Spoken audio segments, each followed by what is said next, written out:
ભજન જીવ તણી જંજાળ છૂટી શિવમાં સ્થિર બન્યા રે સદગુરુ કૃપા થકી સોહમ ભજતા ક્ષીર સાગરમાં તર્યા રે સદગુરુ નામનો દોર પકડી 14 ભુવનમાં વસ્યા રે અંતર આકાશમાં આનંદ પ્રગટ્યા એક પ્રકાશ દેખાય રે જળમાં ચેતન ને ચેતનમાં જળ એકમાં એક સમાવી રે દ્વૈત તણો આ ભાવ મટતા સદગુરુ સ્વરૂપ દેખાય રે ત્રણેય કાળનો નાશ જ કરતા ચેતન વસ્તુ પર ખાઈ રે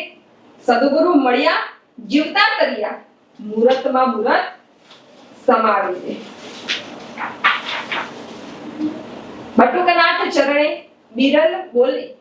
સદગુરુ મારા અમર અખંડ અવિનાશી રે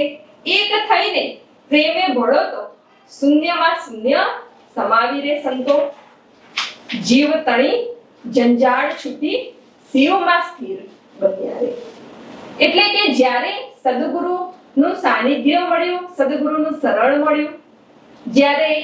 આત્મા ઓળખાયો સદગુરુએ ત્યારે જે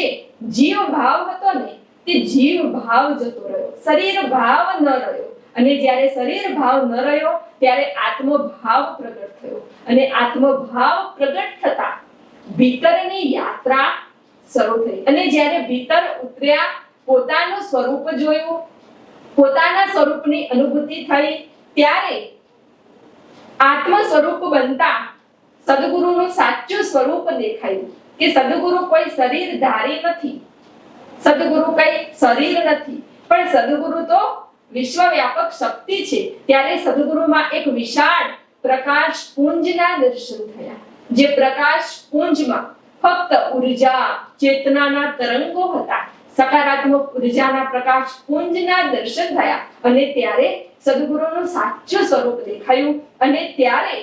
સમજાયું ત્યારે સાક્ષાત્કાર થયો કે સદગુરુ તો અજર અમર અને અવિનાશી છે આવા